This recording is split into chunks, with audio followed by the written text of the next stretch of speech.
Right. نحمده ونصلي على رسوله الكريم أما بعد فأعوذ بالله من الشيطان الرجيم بسم الله الرحمن الرحيم. So today we are going to discuss Uhud or Ghazwa Uhud. Now, just like Ghazwa Badr, Uhud is named after its place or venue, like most of the other battles that took place. Now, Uhud is a range of mountains, as we discussed earlier. And recapping from previous, for Uhud, we have a record of about 700 plus Muslims um, participating in the war. But 700 plus doesn't mean 700 plus, doesn't mean 800, 900, 1000. 700 plus means 700 fewish. And from the kuffar side, from the pagan side, we had about 3,000 Qurayshis and a few other tribes, but there were about 3,000 pagans. Now, this was the first all-out battle between Muslims and the pagans of Makkah. Now, remember Ghazwa Badr, it was not supposed to be an all-out battle, right? Muslims went there to um, seize the caravan. Things went south. The battle was imposed on them. So whatever 300-ish Sahaba were there, they had to fight. They didn't even have their battle armor on, whatever. But this one was a full-out battle because Muslims were also prepared for the pagans who were encroaching upon them, and they had already reached very near their Uhud when the Muslims also started their prep. We also learned a bit about mashwara or shu'ura in the last session where we discussed that the Prophet ﷺ, even though he wanted to stay in Medina, but there was a vocal majority of younger Sahaba who wanted to go out and fight. And the older Sahaba didn't rebuke them in front of him, but they just kept quiet until the Prophet went out, and then they rebuked the younger ones. Now, this is a good lesson for the older siblings. Don't rebuke younger children or your siblings, younger siblings, in front of everyone. Once the coast is clear, then you can do what you want to, right? But at least wait for it. Now, after the Jummah Salah, we talked about it. After the Jummah Salah, Prophet ﷺ started to um, march out towards Uhud. Now, the point was whoever reaches the battlefield first will get the chance to choose the best place, right?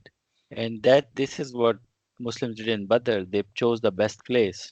And in Uhud, the same thing. They were like, we will try to outrun them. So they marched first. Now, when they were marching first, they had to avoid a highway and rather they had to go through forests, through woodlands. And while they were going through the woodlands, there was a garden where when they tried to cross it, there was a munafiq who met them and he said that if it is Muhammad bin Abdullah, not even Muhammad Sallallahu, even though he was supposedly a Muslim, and that's why we call them munafiq because they were supposedly Muslims, but they never accepted the Prophet as their Prophet. Hence, they are not classified as Sahaba either. They are not classified as Sahaba, they are classified as munafiq or hypocrites. So he said, and he was a blind old man, he said, I'm not going to let you pass through this. So Umar bin Khattab said, as always, he's like, do you want me to take care of him? And the Prophet said, no, this person is blind of eyes and he's blind of heart as well. Leave him. And they just continued their way and they went to Uhud. We will see Uhud and the whole scenario in maps as well. Now, once they reached Uhud, they basically camped there, or such that on three sides they had mountain and only one side was open. So if they have three sides covered by mountains, that means they cannot be attacked from three sides. Rather, they only have to defend one side. And even that one side that they had to defend, they basically mounted archers on top of a hill that was overseeing that place where they could have been attacked, so that the archers can start shooting arrows and stop the kuffar from moving forward. Now, a few books say there were dozen archers. Ibn Hisham reports there were 50 archers, but whether they were dozen archers or they were 4 dozen archers, it doesn't even matter. They were archers on the hill, so that's what matters, and what they did matters. Now, an interesting thing took place when the Prophet lined up everyone. The first thing he did was he marched and he saw all 700 people, and he actually sent 2 or 3 people back. And all of them he sent back were the ones who were under 14 years of age. Anyone who was 14 or above was allowed to stay. Once he did the whole survey of his army, he raised his sword, his own sword, and asked, "Who will carry my sword with its right?" The word used in hadith is bihaqqihi, as in with its right. So Umar bin Khattab stood up and said, "I will carry it with its right." The Prophet did not give the sword to him, he moved away. He asked the question again, "Who will carry my sword with its right?" Another big Sahabi, Zubair bin Awam, he stood up and he said, "I would like to carry it." The Prophet said no. He moved forward. He asked the question again, and then there was another Sahabi he stood up. He said, I, sorry, Abu Dujana is his name. He said, "What is the right of this sword? What is the haq of this sword?" The Prophet ﷺ said, or replied, "Fight until the sword bends," as in, fight until the sword breaks. And then he said, "Then give it to me, and you will see that I will fulfill the right of the sword, as in, until either the sword breaks or I break." So the Prophet gave that sword to him. Now, Abu Dujana was a very, very renowned warrior. It was very renowned that whenever Abu Dujana would wear a red turban, that means now he's going to go and fight with someone. Until he's wearing any other colored turban, that's fine. All is chill, all is cool. That day he would wear red turban, that means someone is going to get a good flak. Now, on the day of Uhud, he was wearing his red turban. He got the sword from the Prophet, and then he started to walk with his chest out, which is strutting down, up and down the lines. And he said a short poetry, as reported in Ibn Hisham: "I am the man who took the sword. When use it right," was the Prophet's word, as in use it with its haqq, "for the sake of Allah, of all the Lord, who doth to all their food afford." And he began to strut up and down the lines. Now, Jafar bin Abdullah reports on the authority of Umar bin Khattab that the Prophet ﷺ said that Allah hates such a walking except on the occasion like this. Now, this is a huge lesson for us all, especially younger ones, the teenagers. Um, it happens to everyone.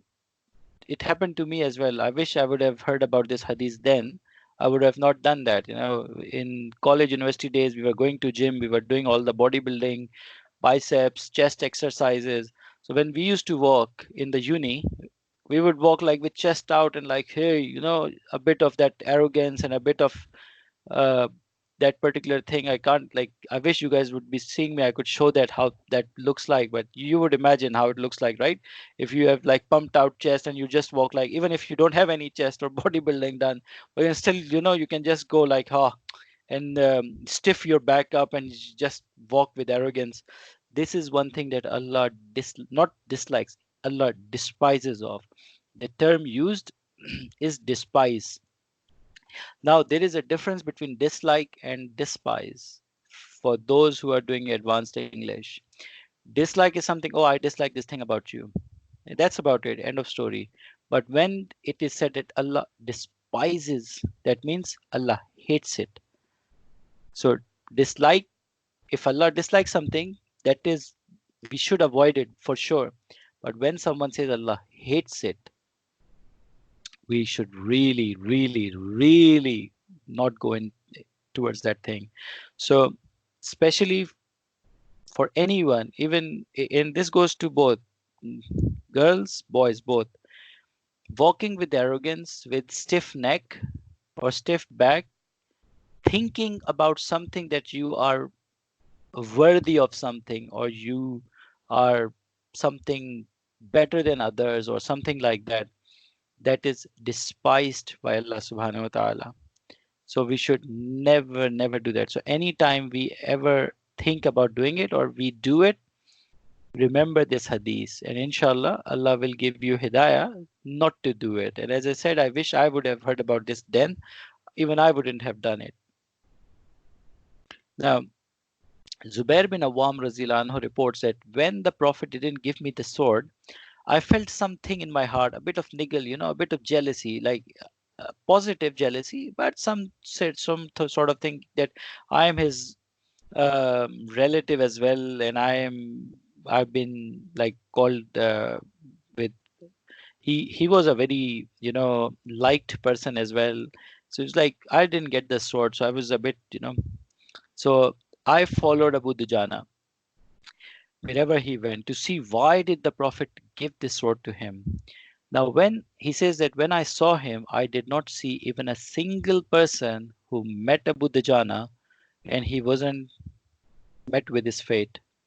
So anyone who came in the way of Abu Dujana got rid of him. Until he saw that there was one person of Quraysh who was giving a lot of tough time to Muslims. So Zubair bin Awwam made a dua that, Ya Allah, um, Abu Dujana, this guy should come in the way of Abu Dujana so that Abu Dujana can take care of it. Now, see, on one hand, he started following Abu Dujana, thinking about why did he get this sword? Let me see. He had that thing in his heart, and all of a sudden, now he's making dua for him. Ki, Ya Allah, this guy is making trouble. Let him be in his way so that he can take care of him. Not because he wanted to get Abu Dujana in harm, but rather the other way around. And then obviously Abu Dujana got rid of him in a single blow. Now the same Sahabi, Abu Dujana, while he was doing all of it, he saw someone shouting at the loudest and inciting the Quraysh against Muslims. So he went up and he raised his sword to strike, and this person turned back. As the person turned back, lo and behold, it was Hind, the wife of Abu Sufyan. So it was not a he, it was a she. But because she was all dressed up with a long cloak and everything and a turban sort of thing, so from the back, it didn't look like whether who it is. So when she saw him with the sword up, she started screaming and crying. And he said that I felt so embarrassed to use sword of the Prophet on a woman that I didn't use it. Now, this also shows that a true Muslim is also a true gentleman. In the heat of the things, in the heat of the moment, whatever was happening, he did not encounter a woman by harming her. He just left it. He just said, go, so be it. He did not touch this person. So, this shows the character of Abu Dujana, a high character, but it also gives us a lesson that whatever the heat of the moment would be, there are certain boundaries we need not cross, even in the times when a lot of things are allowed. This time is not that anyway. Now, in the above one, when we were talking about Zubair bin Awam, one of the things is, you see, um, he did not he did not go to the Prophet and say, why did you give him to Abu Dujana? I'm your cousin. You should have given it to me. I'm a fierce warrior as well. Why? He did not question the decision of the Prophet. Then what he did, he followed Abu Dujana to see why did the Prophet give it to him. So he knew that if Prophet has given this to him, there must be a reason behind it. It's not about challenging the Prophet. It was seeing what was the hikmah, what was the reason behind it. And he started following that Sahabi. Now, these two separate things give us two huge lessons. One, we are no one to question our Prophet, even now. So if the Prophet has said something which is in Hadith, we are no one to question that. So a lot of times we can get astray if we start questioning our Prophet. So sometimes people say, why did the Prophet say this? Why did the Prophet say that? Why is the Sunnah like this? Why is the Sunnah like that? These are the questions from Shaitan.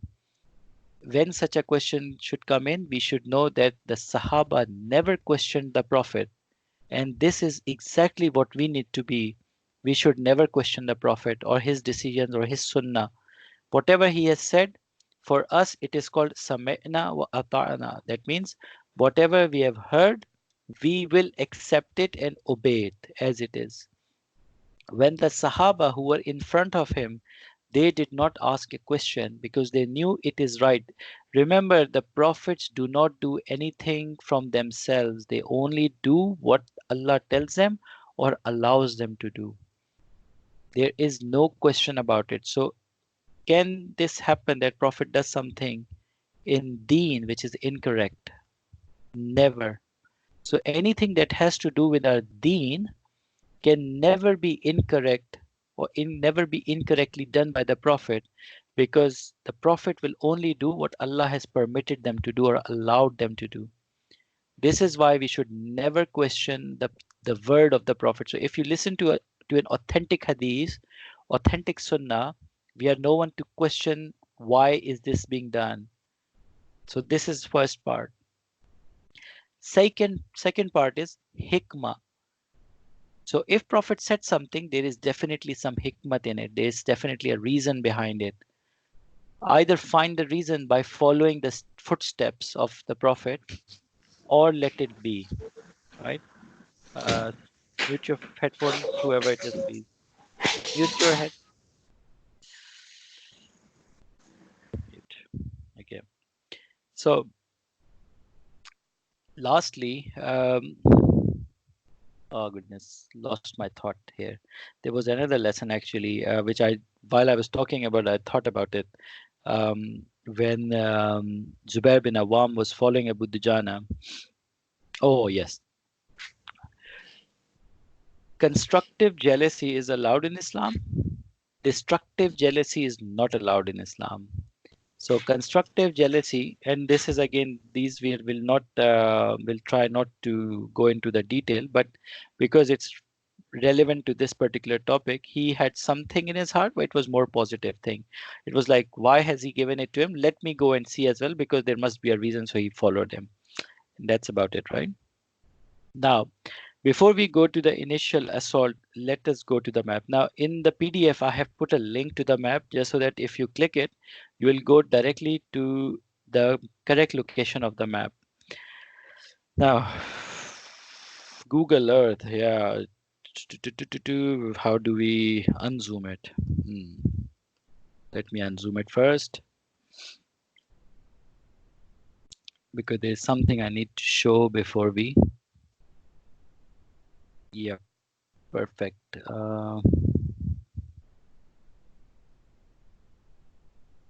This is Masjid Nabawi, sallallahu alaihi wasallam. Yep. Okay. Oh, sorry. This is Masjid Nabawi, sallallahu alaihi wasallam. Here is it. So, uh, in one hadith, the Prophet says, the Prophet sallallahu alaihi wasallam says that when the Dajjal will come, he will stand on Uhud, and he will actually um, he will say, "This is the White House of Ahmad, and we need to go and destroy this White House." They will definitely not be able to come into Medina, neither can the Dajjal go into Makkah. But see right now, can you see this? Can you see this part? Can you see Al Haram here? Huh? Can anyone tell me yes or no? Can you see this part, this here, the one that I'm moving my cursor around? Yes. Great. Okay, that's it. Now, which color does it look like? White, yellow, White. blue, green? White. So, oh, wait, not blue, it's white. Uh, so the Prophet in that time said White House, and even now it looks white, isn't it? Even though it's not like, it's all the color of the roof and whatnot. Anyway, let's move on to the place itself, Jabal Ainain and Archer's Hill. So this is Uhud, the mountain of Uhud, the whole Uhud range, right? This entire. Now, this is not one mountain. There is a huge misconceptions even amongst Muslims. When we say Uhud, they think that this part is Uhud, or shayad this part is Uhud, but it's not this part or this part. The entire range of this mountain, this is called Uhud, and the topmost part is called Jable Uhud. Now, this is Haram. This is Medina. So Muslims started to march, and what they did was, by the time they were they reached this part before the kuffar could reach anywhere. So the kuffar were somewhere back, so they reached this part first. Now, when they reached here, they basically camped in this part here. This is the part where they camped. Now, I'll show this on the slides as well.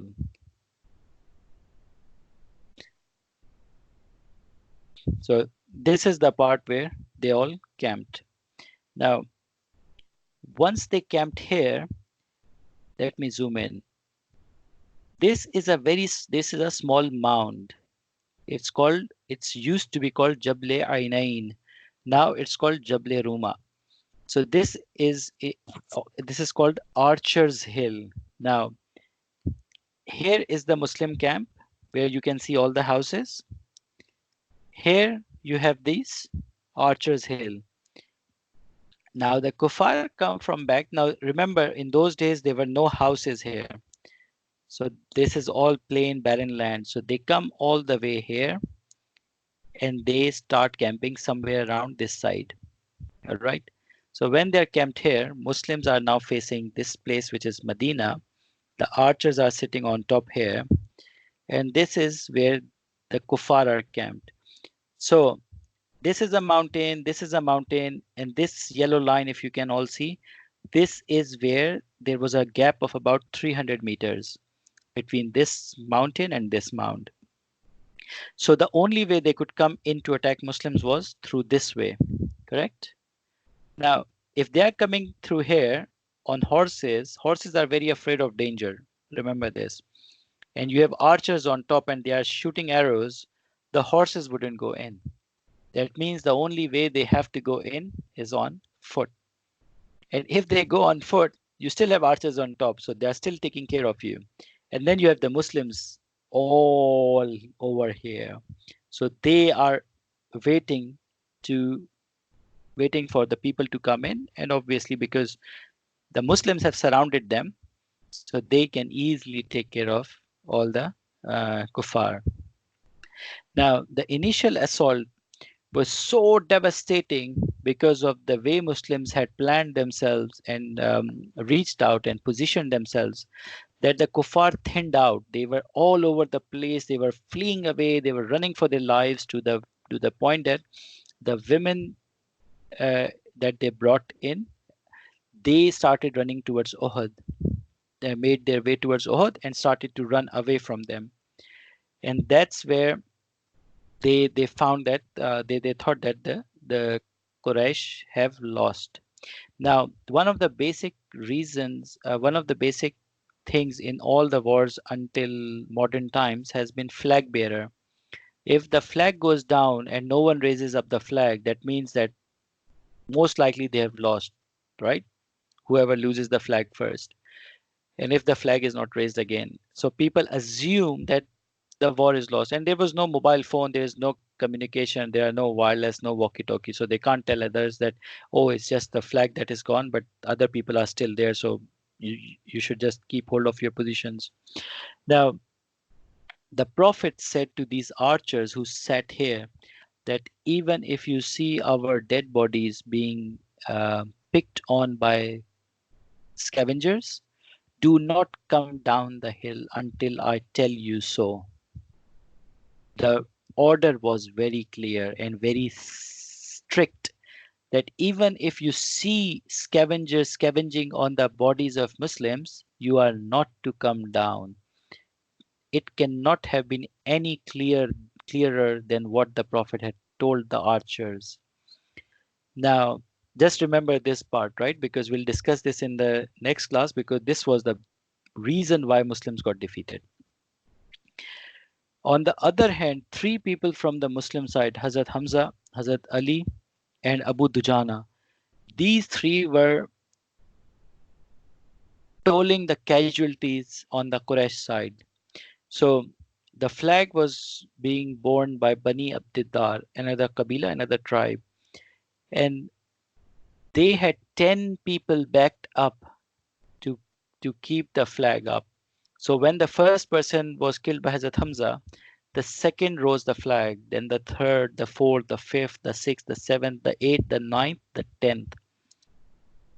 All 10 people who were carrying the flag were killed mostly by Hazrat Hamza, a few of them by Hazrat Ali and Hazrat Abu Dujana. But all of them were killed, which meant that the flag fell. As soon as the flag fell and it was not taken up, Muslims thought they won. And Qurayshis were they were running in all direction, helter skelter like headless chickens. So Muslims were like, oh, they're all gone because it's a huge land, right? And you can see 3,000 people running all over. So it looks like you have won now. And that's where the Muslims lost because the archers started to come down and they forgot about what's going to, why we were there. Only a few archers were left on the mound, and everyone else came down and they started gathering the war booty. So, but anyway, we'll discuss about this in the next class, inshallah. Up until this point, in Sahih Bukhari, a Sahabi mentions, when we fought them at Uhud, until the men fled to the point we saw women fleeing upon Uhud, we were winning. So that is the time that is the differentiator when the women were running towards Uhud. Now, this I've just shown you. This is the place where the Muslims were camped. This was the place that the initial battle took place. This blue mound is Archer's Hill that I've shown you. Now, this is the first half of the battle where the Kuffar came in and Muslims only had 300 meters to defend. The problem came in here because the Kuffar were running all over the place. They were fleeing for their lives. So the Kuffar are here and the Kuffar are here. The Muslims are in the center. Now imagine if you are in center and you have everyone running all around, but suddenly they realize that why are we running away? Shouldn't we turn back and pounce on them because we have actually surrounded them? What will happen? And that exactly happened when Khalid bin Walid came back and he started a second pass on the battle. It's called second pass. So when he started his second pass, he started sending messengers, come back and fight because we are winning. And people started returning. And now Muslims who were there looting the booty, they were they left their positions, they were behind worldly benefit, they left Prophet's orders, everyone pounced on them. Now, before inshallah in next class we'll talk about the defeat and how the defeat took place and how the Prophet had to um, go into a cave and then from that cave what happened, etc., etc. That's something we'll discuss in the next class, inshallah. And we in the next class we will talk about it in much more detail. The thing is, people left the Prophet's order and came and did something that was of worldly benefit. This is the key for all of us, all of the Muslims. Whenever we will leave what the Prophet has said for the sake of this world or worldly benefits, we will always be defeated. We will always be in loss. We will always be at loss. And this is why following the Sunnah, following the Prophet's ahkam, following the Prophet's orders, his commands, his commandments is so important for us. Because Uhud was a classical lesson that Allah basically sent on us to learn from. And this is why we have to emphasize Uhud. Every time when someone talks about Uhud, we don't see the defeat as a defeat, but we see it as a blessing in disguise for us, as a lesson to be learned. And we learned a lot of lessons in this. One was the second part, obviously. Then we also learned about hypocrites and some other stuff we'll talk about in the next two classes, inshallah. The major thing we learn from as Muslims is if we lose our sight of the commands that the Prophet has given for world, Allah will lose his sight from us. And we will go in darkness, we will be defeated, we'll be at loss. It's a doomsday scenario for us. So if you want to gain worldly benefits, those can be gained with following the Prophet's commands, with following the deen. It is not necessary that we do not follow deen and gain worldly benefits. You can do it both. Hazrat Usman was a very rich person. If you talk about money, no one amongst us is richer than Hazrat Usman. Even the richest of the sheikhs were nowhere near the riches of Usman Razillah Anhu. But he is the third Khalifa, and also one of the people who have been promised Jannah. So, did he compromise on any of the Prophet's orders or the Deen or Allah's orders? No, but he was still rich. So, in the world, if we only want to become rich, we can still become that. We can still gain worldly benefits. We can still become what we want to become without compromising our Deen, without compromising the word of the Prophet, without compromising the word of Allah in Quran. And this is the lesson that we need to learn from Uhud, inshallah, in the next two classes as well. May Allah subhanahu wa ta'ala guide us and help in our iman, especially in the times of difficulty, because humans, especially Muslims, more are most vulnerable when we are in difficult or precarious situations, because that's when shaitan acts on us more, and we can fall towards shaitan's illusions, and his sweet talk or his pep talk. May Allah save us from all those pep talks from shaitan and help us to follow Allah's commandments, Allah's word in Quran, and what Prophet told us. Inshallah, next class we'll discuss more about Uhud. Might be a longer class, but we'll see about it. And do keep a hold of the link that I've sent to you. All right. All right, guys. Inshallah, see you next Sunday. Assalamu alaikum wa rahmatullahi wa barakatuhu.